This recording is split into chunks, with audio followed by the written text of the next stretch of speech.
Remue ménage. Remue ménage.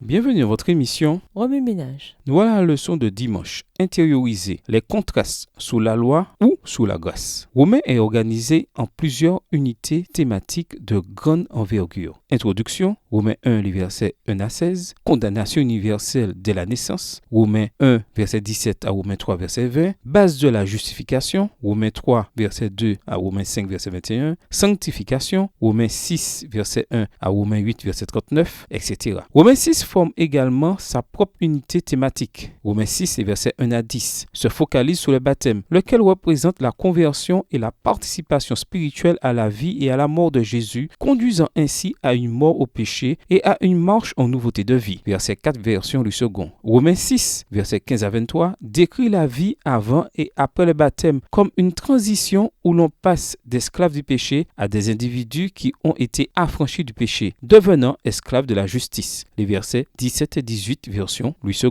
Entre Romains 6, les versets 1 à 10 et 6, les versets 15 à 23, Paul résume cette transition en collant sur l'ancienne vie l'étiquette sous la loi et sur la nouvelle vie en Christ l'étiquette sous la grâce. Comparons Romains 6, les versets 11 à 14, sous la loi et sous la grâce. Sous la loi, le péché exercera son pouvoir sur vous, au verset 14. Sous la grâce, le péché n'aura point de pouvoir sur vous, verset 14. Sous la loi, vous êtes vivants au péché, au verset 11. Sous la grâce, regardez-vous comme morts au péché, mais comme vivants pour Dieu en Jésus-Christ, verset 11. Sous la loi, le péché règne dans votre corps mortel et vous obéissez à ses convoitises, au verset 12. Sous la grâce, que le péché ne règne point dans votre corps mortel. N'obéissez pas à ses convoitises, verset 12. Sous la loi, vous mettez vos membres au service du péché comme des instruments d'iniquité, au verset 13. Sous la grâce, donnez-vous à Dieu comme étant vivants de mort que vous étiez et offrez à Dieu vos membres comme des instruments de justice, verset 13. Au verset 14, Paul déclare clairement que le péché domine sur nous, à moins que, et jusqu'à ce que, nous soyons sous la grâce, ce qui, dans le contexte de ce chapitre, se produit lors de la conversion. Dans le Nouveau Testament, la conversion était symbolisée par le baptême. L'Épître aux Romains est en harmonie avec le reste des Écritures qui affirment que la transition entre le fait d'être destiné à la mort éternelle et d'être destiné à la vie éternelle est marquée par la conversion, quel que soit le moment et le lieu où une personne est née dans l'histoire. Dans l'Ancien et le Nouveau Testament, il n'existe pas différents plans de salut ou différents évangiles. Au verset 14, Paul qualifie la vie avant la conversion de vie sous la loi et la vie après la conversion de vie sous la grâce. Peut-être que dans ce passage, il entend par sous la loi être sous la condamnation parce qu'on a enfreint la loi ou le fait de se référer à la loi de Dieu uniquement de manière légaliste. Nous ne savons pas avec certitude pourquoi il a donné ce titre à la vie avant conversion. Nous savons seulement qu'il l'a fait dans Romains 6, verset 14. Dans ce modèle, les versets 11 à 13 suivent le même schéma. Dans chaque cas, les contrastes qu'il présente sont frappants. Sans la moindre ambiguïté, la vie avant la transition, c'est-à-dire la vie sous la loi, la vie de l'ancienne alliance, partage une affinité avec le péché. Vous êtes vivant pour lui, il domine sur vous et règne dans votre corps mortel. Vous obéissez à ses convoitises et vous vous donnez vous-même pour contribuer à son œuvre destructrice dans la vie des autres. En revanche, la vie après la transition à une vie sous la grâce, la vie de la nouvelle alliance, fait que vous êtes comme mort au péché et comme vivant pour Dieu. Vous ne permettez pas au péché de régner dans votre corps mortel. Vous n'obéissez pas à ses convoitises. Vous ne le laissez pas dominer sur vous et vous vous offrez à Dieu comme des instruments de justice pour participer à la mission de Jésus, chercher et sauver les âmes perdues. La plupart des commentateurs bibliques modernes utilisent Romains 6, verset 14 pour décrire l'ancienne alliance historique du Sinaï comme une alliance qui maintenait les gens sous la loi jusqu'à ce que Jésus entre dans l'histoire et promulgue la nouvelle alliance historique qui libère les croyants du Nouveau Testament de l'obligation de vivre sous la loi afin qu'ils puissent vivre sous la grâce. Ainsi, lorsque vous partagez la vérité du sabbat ou le message biblique de la santé avec quelqu'un et que pour toute toute réponse il vous dit « Je ne suis pas sous la loi mais sous la grâce », c'est d'une telle interprétation, entendue probablement à l'Église, que vient sa réponse. Wami Ménage, revenez à votre texte écrit et étudiez le passage. Encerclez les mots ou expressions ou idées répétées. Soulignez les mots ou expressions qui sont importants et qui signifient quelque chose pour vous. Reliez par une flèche les mots ou expressions aux autres mots ou expressions associés ou connexes. Quels éclairages particuliers vos notes semblent-elles indiquer dans l'ensemble? Mémorisez votre verset préféré tiré de Romains 6 et versets 1 à 23. Écrivez-le plusieurs fois pour vous le rappeler plus facilement. Comment avez-vous personnellement évalué les interprétations selon lesquelles le sabbat n'est plus valable pour ceux qui sont sous la grâce? Quelle a été votre expérience avec Romains 6 verset 14 avant sa présentation dans cette leçon? Au revoir. Et à demain si Dieu veut.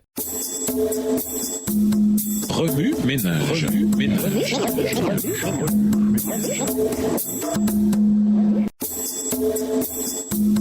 Remue ménage. Remue ménage.